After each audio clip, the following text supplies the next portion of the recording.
Let me be blunt. Too many countries are headed in the wrong direction. The virus remains public enemy number one, but the actions of many governments and people do not reflect of this. The only aim of the virus is to find people to infect.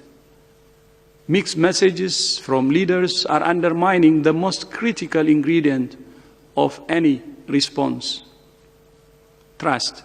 Dr. Tedros, I will now open the floor to questions, but would first like to remind you we are...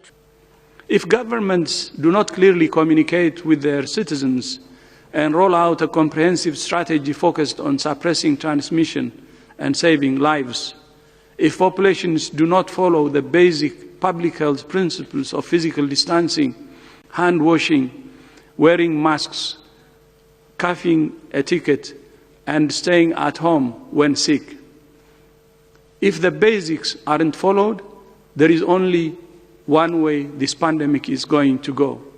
It's going to get worse and worse and worse.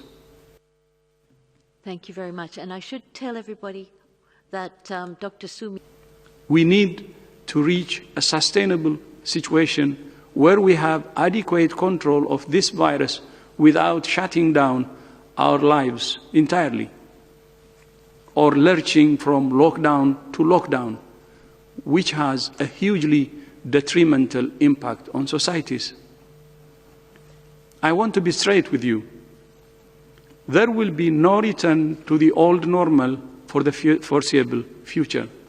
Yourself and go ahead. Hi, Christine.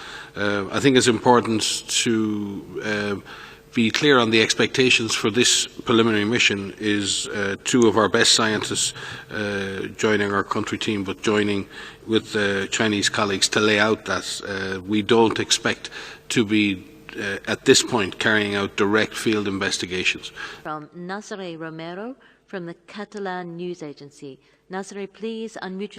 And when it comes to understanding the origins of disease, you have to follow the science too.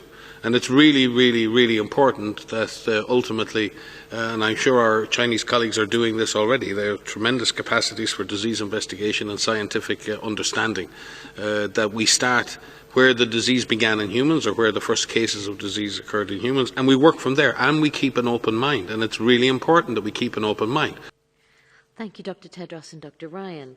The next question comes from But what we're seeing is that children in the youngest age groups have a lower seroprevalence, and those that are above 10 seem to have a similar seroprevalence to those that are among older, young adults and above 20 years old, which means that they can be infected, which we've said from the beginning, but they do tend to have more mild disease.